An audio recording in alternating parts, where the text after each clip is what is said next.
સુરતમાં કોંગ્રેસના કાર્યકરો દ્વારા એક મેસેજ વાયરલ કરવામાં આવ્યો હતો કે એઆઈ સમિટ મામલે અમે ભાજપ કાર્યાલય બહાર વિરોધ કરવાના છીએ અને આ વિરોધના મેસેજથી જ પોલીસનો લોખંડી બંદોબસ્ત ગોઠવાઈ ગયો હતો। કોંગ્રેસ દ્વારા ભાજપ કાર્યાલય ખાતે વિરોધના પગલે પોલીસ છાવણીમાં કાર્યાલયને ફેરવી દેવાયું હતું। શહેર ભાજપ કાર્યાલય ખાતે કાર્યકરોનો ઘસારો દેખાતા જ પોલીસ એક્શનમાં આવી ગઈ હતી। કોંગ્રેસ દ્વારા વિરોધનો મેસેજ વાયરલ કરવામાં આવ્યો હતો। ભાજપ કાર્યાલય પર મેસેજ બાદ પોલીસ બંદોબસ્ત ગોઠવી દેવામાં આવ્યો હતો।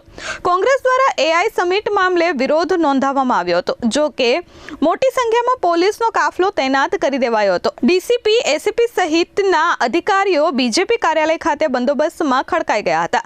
કોંગ્રેસ દ્વારા વિરોધ કરશે તેવા મેસેજથી વાતાવરણ તંગ હતું, જેથી કોંગ્રેસ વિરોધ કરે તે પહેલા જ કોંગી કાર્યકરોની અટકાયત કરી લેવામાં આવી હતી। દિલ્હીમાં થયેલા એઆઈ સમિટ મામલે તેઓ વિરોધ કરવાના હોવાનો મેસેજ વાયરલ થયો હતો।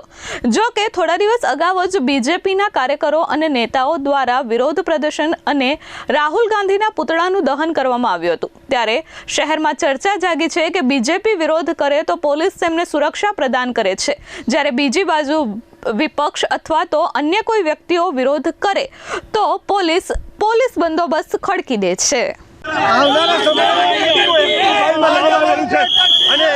एना માટે આજે વિરોધ કરવામાં આવી રહ્યો છે।